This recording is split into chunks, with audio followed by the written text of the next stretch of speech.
Have you ever felt like your emotions had a mind of their own, wild, intense, unstoppable? One day you're on top of the world. The next you're drowning in silence.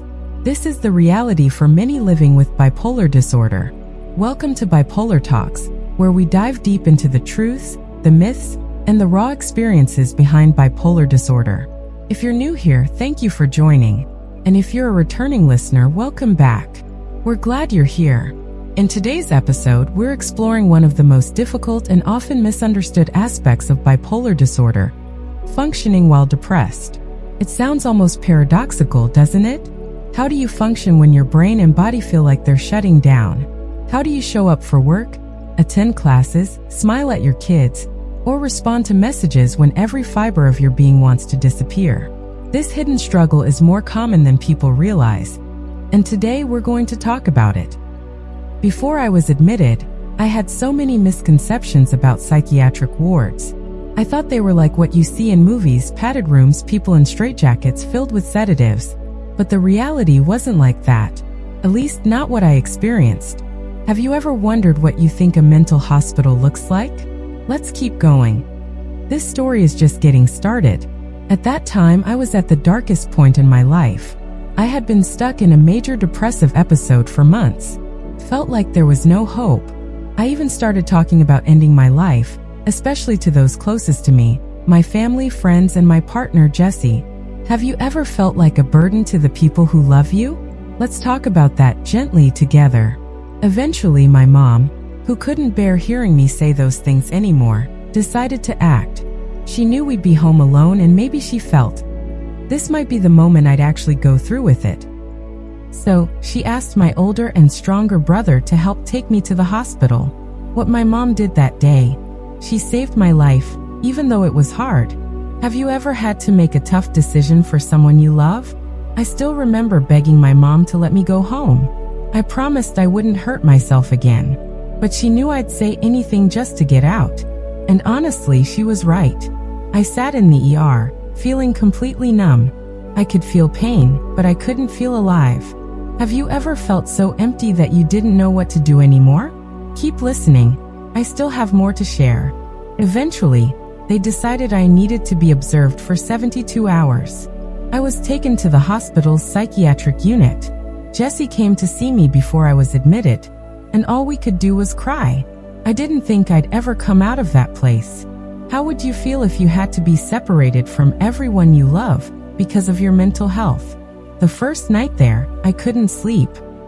Nighttime feels like a monster when you're deep in depression. The next day, they moved me upstairs to a high-security ward. I had my own room with a view of the city, but it didn't make me feel free. I felt even more trapped. You know, sometimes feeling safe doesn't always mean feeling calm. Have you ever felt that way? One of the scariest parts was the room next to mine. A woman was in a catatonic state. She just sat on her bed, not speaking, not eating. She looked like a zombie, and I was terrified that I'd end up like her too. Have you ever seen someone else suffering and thought, that could be you? I was checked on every 15 minutes. But even with that level of supervision, my mind was still busy thinking of ways to hurt myself. No shoelaces, no sharp objects. Everything was made safe. But the terrifying part was I still had the urge. When you're not even allowed to run away anymore, what's left? Let's talk about the most important part next. Still, I'm deeply grateful I was kept safe. I'm alive. And now I can honestly say, I'm glad to still be here. That's something I never thought I'd be able to say. If you're feeling hopeless right now, hear this. If I could make it this far, you can too. I remember, maybe on the second or third day, my dad came to visit. He brought photos of our family and of Jesse and put them up around my bed. He looked into my eyes and said, I'm not giving you permission to give up. We all still want you here. Sometimes the simplest words can be the light in your darkness. Who in your life has ever been that light for you? I met with a doctor too, although the interaction didn't leave much of an impression. I have this strange skill. Even in deep depression, I can pretend like I'm okay. The doctor even said, you don't seem that bad. But inside, I was breaking. Have you ever had to pretend you're strong when inside you're falling apart? That doctor decided to stop all my medications, saying I was over-medicated. I joined a few therapy classes, but I couldn't absorb anything. I just cried. But at least I was in a safe place, and I slowly started to feel like I could breathe again.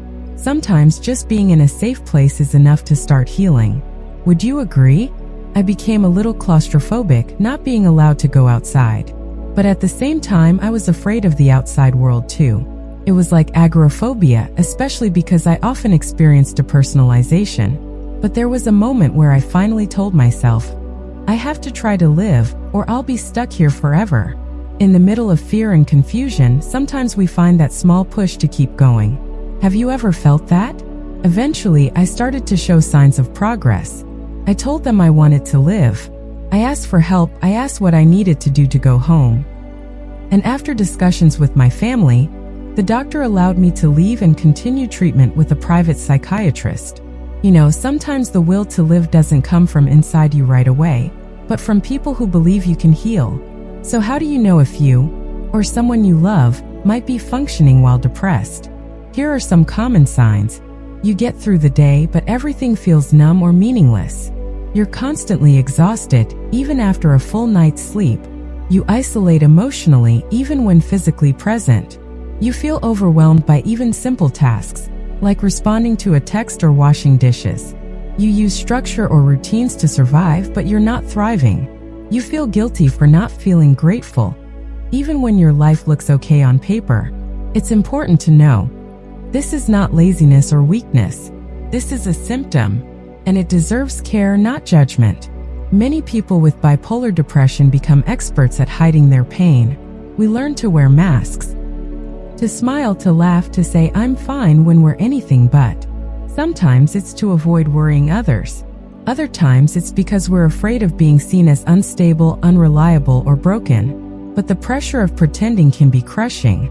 And over time it can lead to burnout, deeper depression, or even suicidal thoughts. If this sounds like you, please know, you're not weak for struggling. You're strong for continuing to show up in the middle of something so heavy. But you don't have to carry it alone.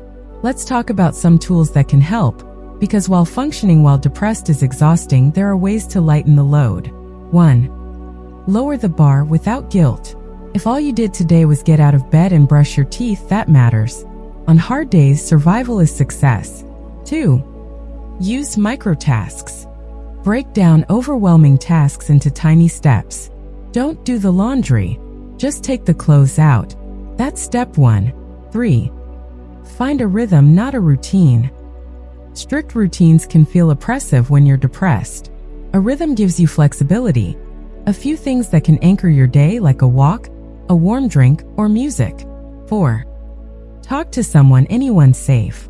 A therapist, a friend, a support group. Depression grows in silence. Speaking, even a little, creates space for healing. 5. Don't underestimate your wins. Did you show up to work even though you felt like a ghost? That's courage. Recognize it. Many people functioning while depressed experience deep self-criticism. Thoughts like, why can't I just be normal? Other people have it worse. I should be able to do more. This inner dialogue is not only painful, it's unfair. You're holding yourself to standards that don't account for the weight you're carrying. Imagine if you had the flu and still went to work, people would be amazed. But with depression, people often don't see the illness, so they don't offer the same grace. That's why you have to give it to yourself. Self-compassion is not indulgent, it's essential. Here's something important. You don't need to look broken to be hurting. You don't need to explain your struggle to deserve support. We need to stop measuring pain by how visible it is. High-functioning depression is still depression. And functioning while depressed isn't a sign you're okay. It's a sign you're resilient. But resilience needs rest too. So if you're listening to this while pushing through a day that feels too heavy, I want you to hear this. You matter. Your effort matters. And it's okay to slow down. And that was my experience being in a lockdown psychiatric unit. First, I thought it was the end of everything. But it turned out, it was the turning point that brought me back to life.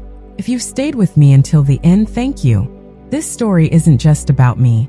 It's about anyone who's ever felt hopeless. And if you're in a dark place right now, please believe this. The light is real. It may come slowly, but it will come. Functioning while depressed is one of the most invisible forms of suffering. But here on Bipolar Talks, we want to make it visible. We want to say what others won't say. And we want to remind you that you're not alone in this. There's no shame in struggling. And there's nothing wrong with needing help. If this episode resonated with you, please consider sharing it.